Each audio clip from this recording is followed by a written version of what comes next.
A few years ago, my mom needed massive dental surgery. A lot of her, if not almost all of her molar teeth needed to be removed, and instead implants were placed. I remember already how a big procedure that was, all the pain and suffering involved. Not only the physical, but also the mental struggle.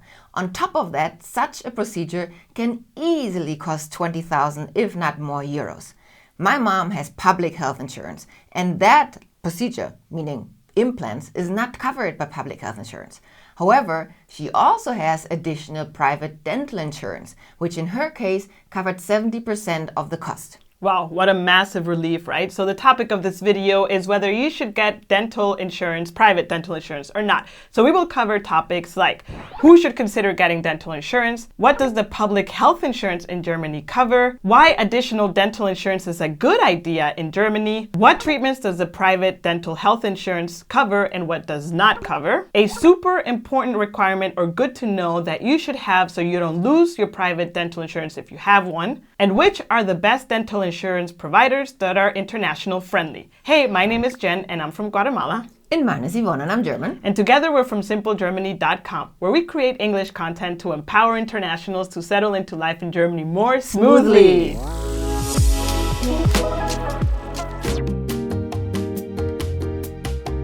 So who should consider getting dental insurance? This is super important because it's only valid or even a question of for those of you who are publicly health insured. If you have private health insurance, this video is not for you. You should look at your tariff because there are different tariffs, and ideally, in most cases, you already have a more advanced cover for dental care than public health insurance.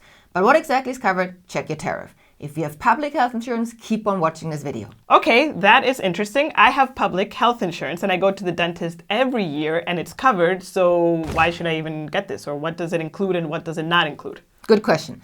Public health insurance does cover some dental care, definitely. However, it's mostly basic care. What you just mentioned, your yearly checkup to, just see preventative measures in that sense. Take an x-ray to see there's no caries, or I learned that it's caries in English. I hope so, it's right. All of that is covered. Also, fillings are covered, however, with the cheapest materials. So, for example, the more cosmetic and health-friendly plastic fillings are only covered in the visible area, so not in your molars. Other things that get covered by your public health insurance is, for example, if you need to get your wisdom teeth removed. So such treatments are fully covered and I think is already a very good standard. Yes, I would say so. I actually even have tooth cleaning covered in my public health insurance. And I don't know if it's because I had an old tariff or if it's part of the new tariffs as well. But every year I can make an appointment and get my tooth cleaning covered by the public health as well. Yes, however, big distinguishment to not set wrong expectations. For this, you need to go to your public health insurance per se and not just any dentist. Ah, right. And I think it was a very special tariff you got back in the day because I never had that ever. Yes, so on public health insurance. Some give like supplement cover when you hand in the invoice, but it's not a standard. So dental cleaning, professional dental cleanings are usually not covered per se. Good to know. Okay, so why is additional private dental insurance a good idea then? In my opinion, this is my personal opinion, I think there's two reasons to consider it. One is if you like to take care of your teeth and be able to choose better in terms of healthier treatment. If you want to get the healthier fillings also in your molars, for example, then the additional private dental health insurance would be a great add-on to cover those costs. Or if you want to have a completely different treatment altogether because it is the one that is better for your health. For example, if the public health insurance would cover a bridge for your teeth, but the dentists recommend that an implant might be healthier or long-term, you can do that with your private health insurance, like the private dental health insurance, but not with the public one. Another one is because you just never know what might happen to your teeth, right? And here it's a big thing also in terms of genes, because we can take care of our teeth as much as we want. If you have bad genealogy and you know in your family that bad teeth are just a thing, this would be a good idea to consider, just to not have these massive costs come at you at some point in life. I have a question. What if I'm in a car accident or something and I have severe damages to my teeth? Does my public health insurance cover that, or would I need to have a dental insurance for that? As far as I know, accidents are always covered, but I do believe, this is again my belief, that the treatment still is just the one that is necessary and not the most cosmetic friendly. Got it. Okay, that's actually good to know. So if you opt for a higher standard, higher quality treatment, if you opt to, like me, get my teeth cleaned, and you would like to have support for that, because the public health insurance will always cover the same amount. There's a certain percentage they cover depending on the treatment, and regardless of what you choose to do, that's it. So whatever more cost you choose to have because of the treatment, you have to pay out of your own pocket. And this is when the private dental health insurance comes into play, at least for a certain amount. How much depends on the tariff you choose. Well, doing research for this video, you also shared a statistic with me that around 18 million people above the age of 14 have this private dental insurance, which is very roughly 1 out of 4 Germans. So it's a quite popular insurance. Yeah, 1 out of 4 Germans that has public health insurance. Right, yes. Yeah, the ones considering based on the information, right? It is actually the most popular private add-on insurance to public health cover.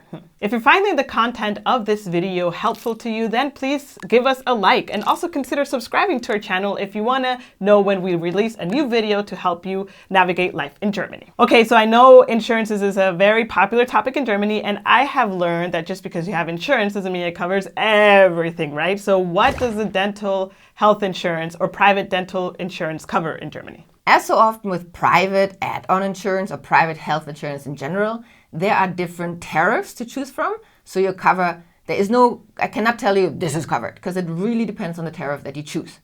However, I can tell you that there's usually 3 main buckets of cover. The first bucket is preventative treatments, and this includes tooth cleaning as well as sensitivity treatments. The next bucket is actual dental treatment. So for example, periodontal treatment, root canals, and as mentioned before, higher quality fillings. The other bucket is tooth replacement coverage, which usually tends to be the one that is the most expensive in terms of if you want to pay from your own pocket. And that, as an example, includes implants and inlays. I have a question. Does it also include braces? Very good question. And here I would say one needs to distinguish between children and adults.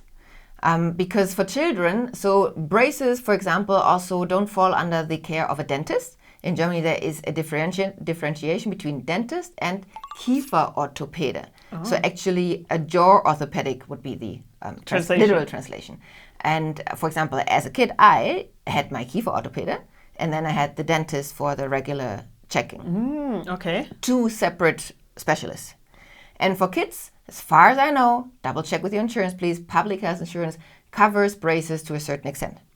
For adults, never. And only certain private dental insurance covers include braces for adults.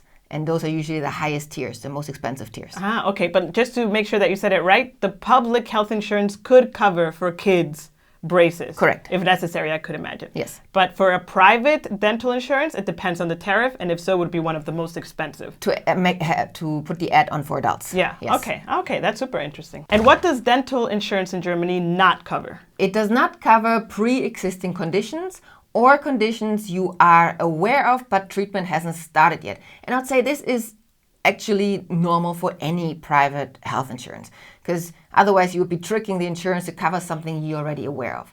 That is why there's often waiting times or limits in coverage for the first years to prevent abuse of the insurance. And also, it does not cover, or it's actually sometimes difficult to get this add-on insurance if you already have several missing teeth.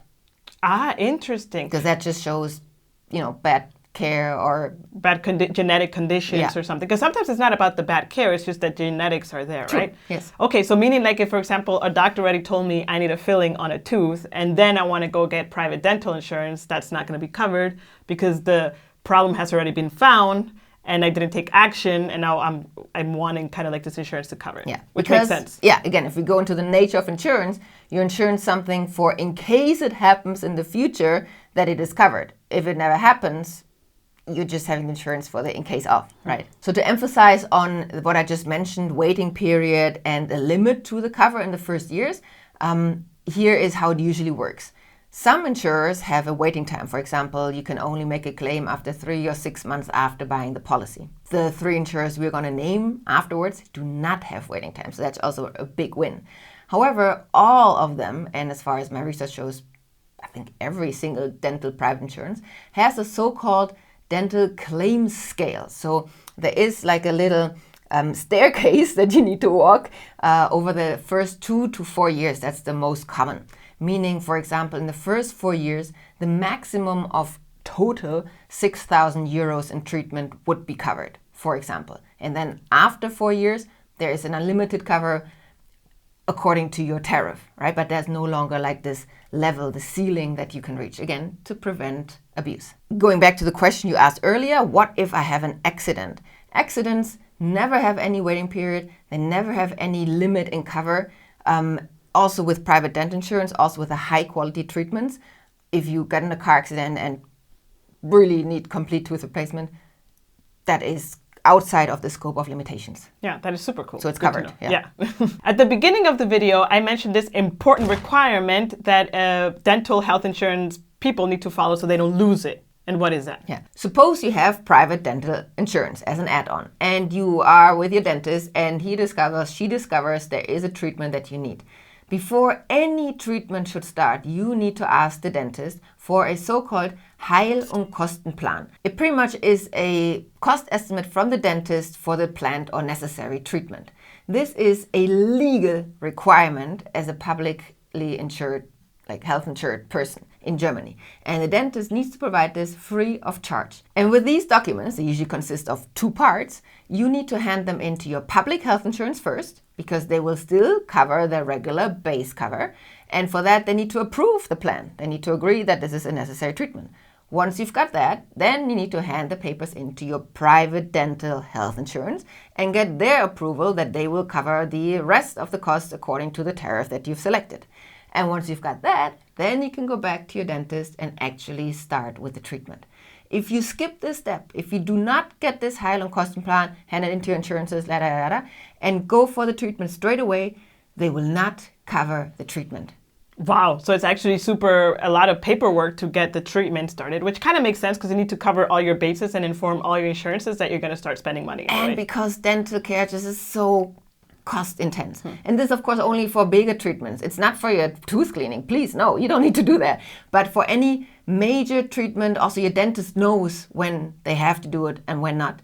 Just be sure you don't skip this just be sure to not skip this step and ask for it proactively to also show to your dentist, hey, you are well informed. So now the question is, which are the best dental insurance providers in Germany? For this list, we compiled 3 of the best expat-friendly dental insurance providers in Germany. They are fully digital and 100% in English. They are Ottonova, Feather Insurance, and GetSafe. As I mentioned before, all of those 3 providers do not have any waiting period, so that is a big win. However, they do all have a certain amount of scaling system over the first 2 to 4 years. Ottonova has 3 tariffs to choose from, Feather has 2 tariffs to choose from, and GetSafe has 1 plan that fits all. So I would really look at all 3, enter your age, and really compare what they include and what you value necessary and important for yourself. The monthly cost for such a private dental insurance depends on a lot of factors. The number 1 factor is your age. The younger you are, the cheaper the monthly tariff will be.